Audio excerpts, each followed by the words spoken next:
Pinangunahan ni Pangulo Ferdinand R. Marcos Jr. ang turnover ng mga patient transport vehicles o PTVs sa ilang local government unit sa Luzon. Ito ay bahagi ng layunin ng pamahalaan na mapabuti pa ang sektor ng kalusugan sa bansa. Para sa detalye, nagbabalik si JB Piedragoza. Nasa mahigit 300 patient transport vehicles o PTVs ang ipinamahagi ng administrasyon sa pangunguna ni Pangulong Ferdinand Marcos Jr. sa ilang local government unit sa Luzon. Ginanap ang turnover sa Quirino Grandstand kasama sina PCSO General Manager Mel Robles at Manila Mayor Isko Moreno. Ipapamahagi sa iba't ibang rehiyon sa Luzon ang mga nasabing PTVs. Kabilang sa mga makakatanggap ay ang Ilocos Region, Cagayan Valley, Central Luzon, Calabarzon, Mimaropa, Bicol Region at Cordillera Administrative Region o CAR. Nakatakdaring mag-turnover sa Eastern Visayas at Mindanao.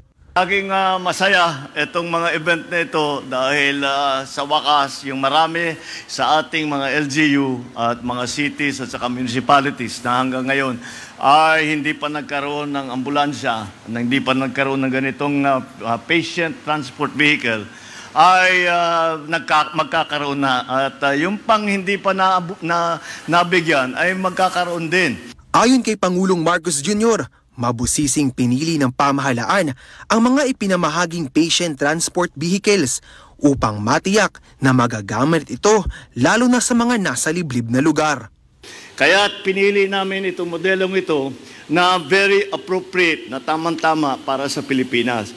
Hindi lamang dahil yun na nga, nakakapunta kahit saan, kung saan nangangailangan ng transport vehicle. Ngunit, pati na yung modelo na ito, madaling i-maintain, laging may pyesa. Dagdag pa ng Pangulo, patuloy na aaksyon ang pamahalaan upang matiyak ang isang inklusibong sektor ng kalusugan sa bansa. Hindi namin ititigil ito hanggat lahat ng pangangailangan ng ating mga LGU ay nabigyan na natin, natugunan na natin ang kanilang requirement para dito sa mga patient transport vehicle na ito. Kaya ipagpapatuloy namin ang pagpapatibay hindi lamang sa paramihan nitong transport vehicle kundi pati na ang buong health system natin, buong healthcare system natin.